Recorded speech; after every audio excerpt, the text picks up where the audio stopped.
This channel does not promote any violent, harmful or illegal activities. All content provided by this channel is meant for an education purpose only. ইডির ওপর হামলা হয়েছিল, গুনলে 54 দিন 54 days পার হয়ে গিয়েছে, কিন্তু কোথায় শাহজাহানকে কেন পাওয়া যাচ্ছে না? কোর্টের গুতো খাওয়ার পরে দুদিন পার হয়ে গিয়েছে, পুলিশ গ্রেফতার করতে পারেনি এখনো শাহজাহানকে, কিন্তু কোর্ট জানিয়েছে শাহজাহানকে গ্রেফতারে কিন্তু কোনো আইনি বাধা নেই। কুণাল ঘোষ তিনি 7 দিনের ডেডলাইন দিয়েছিলেন, সেই 7 দিনের মধ্যে থেকে দুদিন পার হয়ে গিয়েছে, হাতে 5 দিন রয়েছে। এই 5 দিনে শাহজাহান গ্রেফতার হবে, প্রশ্ন এড়ানো যাচ্ছে না। পাশাপাশি পুলিশ চাইলে কেন গ্রেফতার হবে না সন্দেশখালীর বেতাজ বাদশায় প্রশ্ন উঠছে। শাহজাহান গ্রেফতার হলে কোনো প্রভাবশালী কি বিপাকে পড়বে, প্রশ্ন এই মুহূর্তে সত্যি এড়ানো যাচ্ছে না। শাহজাহানকে আড়াল করে কি লাভ শাসক দলের, এ প্রশ্নও অনেকে তুলছেন।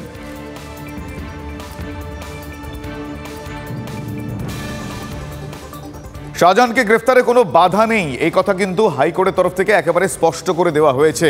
ইডি সিবিআই শাহজাহানকে চাইলে গ্রেফতার করতে পারে, পাশাপাশি রাজ্য পুলিশও তাকে গ্রেফতার করতে পারে, নির্দেশ দিয়েছেন প্রধান বিচারপতি ডিভিশন বেঞ্চ। রাজ্য দায়িত্ব এড়িয়ে থাকতে পারে না জানিয়েছে হাইকোর্ট। আমার সহকর্মী শ্রাবন্তী সাহা এই মুহূর্তে আমার সঙ্গে রয়েছেন টেলিফোন লাইনে। শ্রাবন্তী, শাহজাহানকে গ্রেফতার করার যে আইনি, গ্রেফতার করা যাচ্ছে না কেন তার যে আইনি অজুহাত পাওয়া যাচ্ছিল বিভিন্ন মহল থেকে, বিভিন্ন হেভিওয়েটের কণ্ঠ থেকে, সেই পথে যে কোনো বাধা নেই, এই নিয়ে আর কোনো সংশয় নেই। এই মুহূর্তে এক্স্যাক্ট সিচুয়েশন কি, আজ কি জানালো ডিভিশন বেঞ্চ, যদি একটু ইন ডিটেল বলো। দেখো, প্রধান বিচারপতি আরো এক ধাপ এগিয়ে বলেছেন যে শাহজাহানকে সিবিআই ইডি যে কেউ গ্রেফতার করতে পারে, যে কোনো এজেন্সি শাহজাহানকে গ্রেফতার করতে পারে, এমনকি রাজ্য পুলিশ তারাও শাহজাহানকে গ্রেফতার করতে পারে।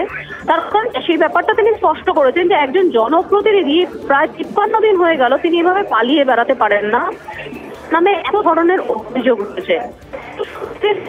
এই বিষয়গুলি তুলে ধরে সেখানে প্রধান বিচারপতি বলেছেন যে বিভিন্ন জনমত থেকে এটা শোনা যাচ্ছে, বিভিন্ন শোনা যাচ্ছে, সেই ধরনের কোনো ধরনের বিভ্রান্তি নেই।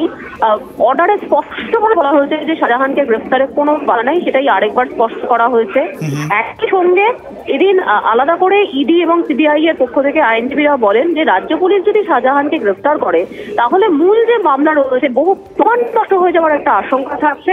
যদিও প্রধান বিচারপতি মনে করছেন যে এই মুহূর্তে শাহজাহানকে গ্রেফতার করা প্রয়োজনীয় এবং তার নিরিখেই ইডি হোক, সিবিআই হোক বা যে কোনো এজেন্সি হোক শাহজাহানকে গ্রেফতার করতে হবে।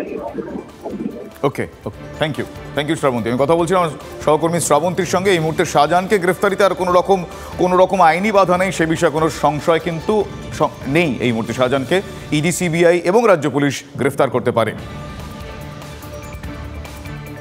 কিন্তু এই মুহূর্তে যে সবথেকে গুরুত্বপূর্ণ প্রশ্ন শাহজাহান কোথায়, সে প্রশ্নের বিস্ফোরক উত্তর মিলেছে বিরোধী দলনেতার এক্স হ্যান্ডেলে।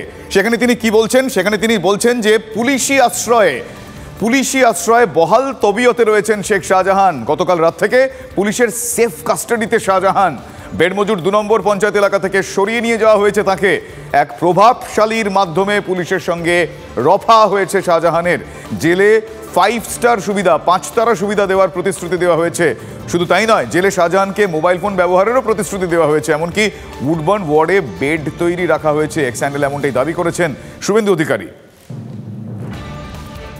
এরা মিডিয়ায় থাকার জন্য নানা রকম এরকম কথা বলে। শুভেন্দু অধিকারী এর আগে বলেছিলেন 12ই ডিসেম্বর অমুক হবে, 14ই ডিসেম্বর তমুক হবে, 21শে ডিসেম্বর তমুক হবে, আমাদের নিশ্চয়ই মনে আছে। এই শুভেন্দু অধিকারী কদিন আগে বলছিলেন শেখ শাহজাহান কোথায় আছে তিনি জানেন, মৌজা পঞ্চায়েত সব কিছু দিয়ে তিনি বলে দিচ্ছিলেন। একটা জিনিস পরিষ্কার মাথায় রাখুন, আমাদের প্রশাসন নিরপেক্ষভাবে কাজ করে।